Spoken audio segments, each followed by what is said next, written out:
So hello and welcome everyone. My name is Johannes Zagermann, and in this video recording I will present It's in My Other Hand, studying the interplay of interaction techniques and multi-tablet activities. This work was done at the University of Constance, together with my dear colleagues Ulrike Pfeil, Philipp von Bauer, Daniel Fink and Harald Reiterer. Let me start this presentation with showing you my current workplace. I guess it's nothing special, just an ordinary workplace. There are some papers, folders, and pens lying around, but in the middle of this workspace there's my laptop. I use the laptop, for example, to prepare presentations, write papers, or for video conferencing. But for some activities, I also include tablets in my workflow. I use tablets, for example, to read papers, annotate these papers with a pen, or sometimes as an additional screen space. In some cases, I also include other devices into my workflow, for example, to take pictures of prototypes, document the progress, or if I need a break. My workspace setup allows me to seamlessly incorporate various technologies, different types of media, and also even multiple modalities in my daily work activities. And with that, I think this is a typical example of a workspace facilitated by the ideas of cross-device interaction. Cross-device interaction, especially with tablets, is a quite popular topic in HCI. Recent research has, for example, investigated the effects and influences of a shared tablet as a shared workspace, as an overview device for collaborative activities, or even how spatially aware tablets can support collaborative sensemaking. This research has emphasized the versatility of mobile devices such as tablets. A recent study by Planck et al. Looked into the topic of device utilization, which means they counted the number of tablets that participants used to complete the task at hand. To their surprise, they found out that most participants used only up to two tablets to complete the task, which was a visual analytics task. They refer this finding to the legacy bias of only being used to work with single devices such as a laptop, not taking the advantages or maybe just not knowing the advantages of using multiple devices. In their paper, the authors also question if an extended training phase could alleviate this legacy bias. However, findings of a sense-making task using the conductor system have shown that participants easily included 8 or even up to 10 devices into their workflow. This might raise the question to what extent device or tablet utilization is based on a task, or the other way around, to what extent a task can influence the utilization of devices. Similar to the discussed systems, previous research has also looked into cross-device interaction techniques. This research shows the variety of ways to transfer information across devices and also shows their individual benefits or drawbacks. These techniques include traditional menu-like approaches, portal techniques that allow you to drag and drop content across the boundaries of a single device, or techniques that are closely related to real-world activities like picking up something and dropping it. However, the comparison of those techniques across all this research is rather complex, and each study used their own workflow or individual tasks. Last year's cross-device taxonomy brings all of this together. They review application areas, enabling technologies, and also common interaction techniques for cross-device interaction. Additionally, they characterize common evaluation strategies. So here it is worth mentioning that there are many different methods available, but most of these evaluation methods are kind of disconnected from each other. So for example, there are studies that evaluate techniques regarding how usable they are. And on the other side, there are papers that run rather informative studies, providing insights into users' needs and help to understand the usage. The separation of evaluation strategies inspired us to look beyond the boundaries of a single strategy and combine different but complementary angles of evaluation. We did this by including different types of tasks into our study design. one task that allows us to study aspects of usability, and a less restricted task to build an understanding how participants work, for example, with a large ecology of devices. This also allows us to see how different techniques are used across different activities and to study the influence of a task, for example, on device utilization. So this is what our study design looked like. We had two within subject factors. One was the task and the other one was the technique. So for the task, we had a predefined order of tasks. Every participant started with task 1 and concluded with task 2.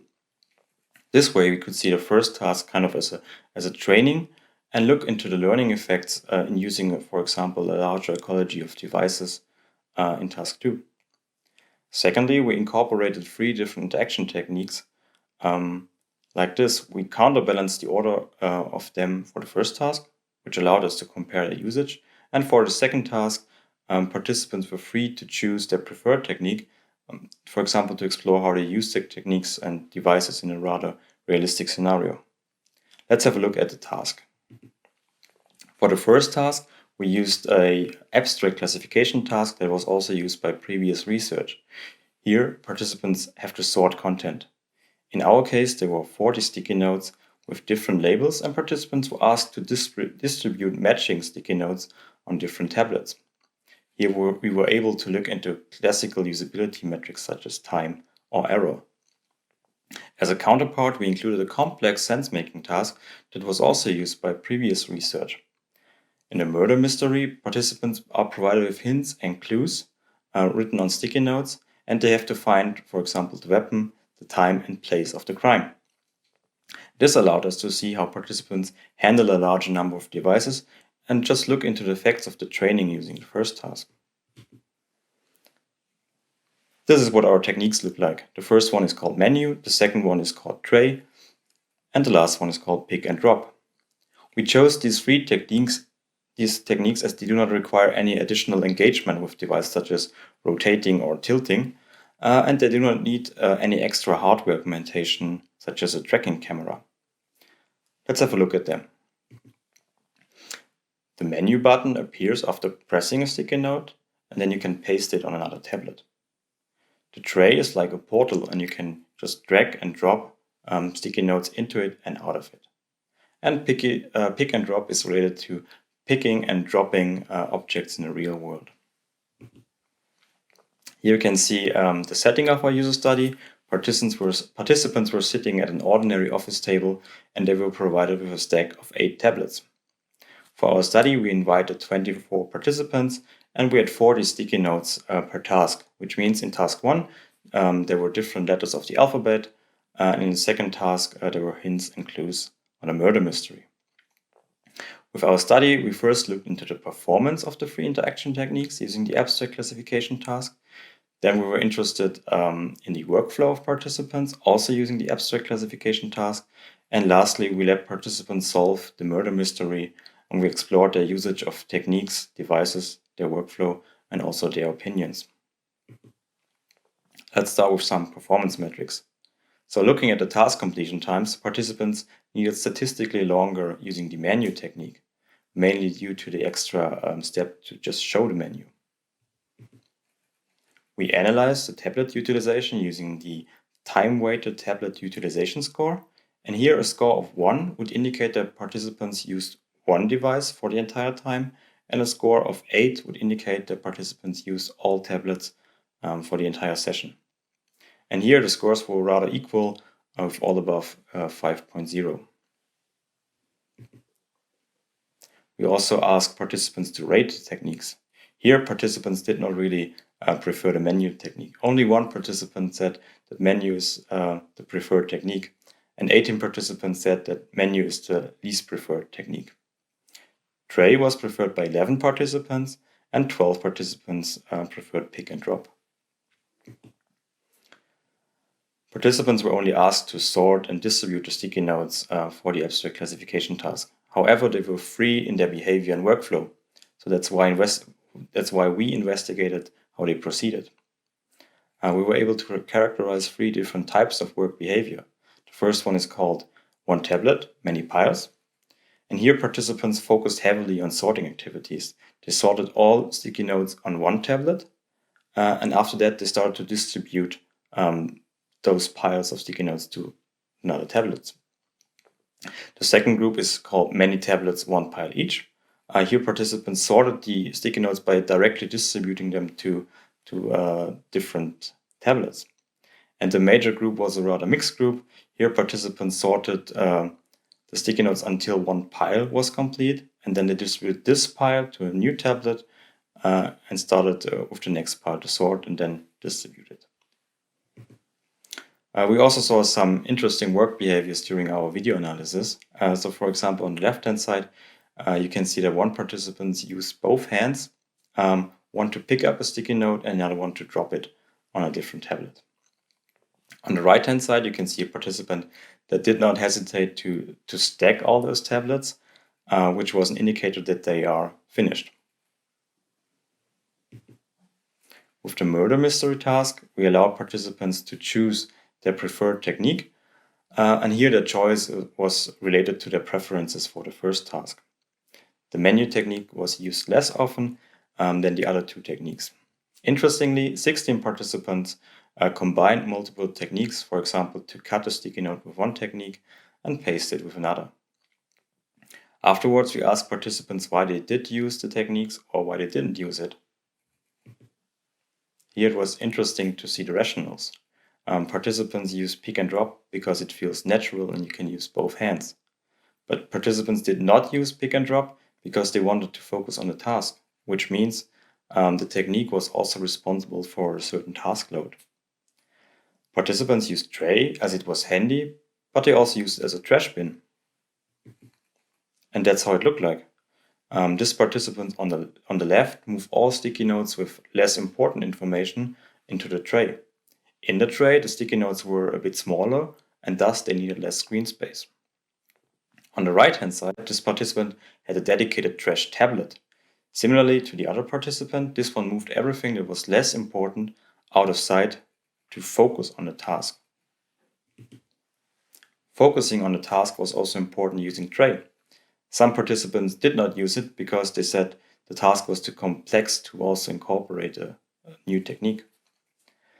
Participants used menu because it was fun and easy, but it was not used because it took too many steps to complete the action. We also calculated the time-weighted tablet utilization score for the murder mystery. Again, a score of 1 indicates the usage of a single tablet for the entire time, and 8 would show the usage of all tablets for the entire session. Interestingly, we were able to calculate a score of 6.5, showing an even heavier usage of tablets as in the abstract classification task. Now it's time to look back and reflect on our study design with the 2 tasks and the 3 interaction techniques. Using the combination of different types of tasks in a user study is an effective way to gain different perspectives on a research problem. Here, using the first task as a training for the second task showed an interesting impact on device utilization, and with that, training can be seen as a method to cope with the mentioned legacy bias. Future research should further investigate the effects and influences of suitable task combinations, allowing complementary insights into participants' usage and needs with cross-device systems. This might eventually result in components of an evaluation framework that allows to compare techniques and systems and maybe creates a frame of reference for future research. If you're interested in more details, tables, figures, and numbers, feel free to read the paper. Thank you and take care.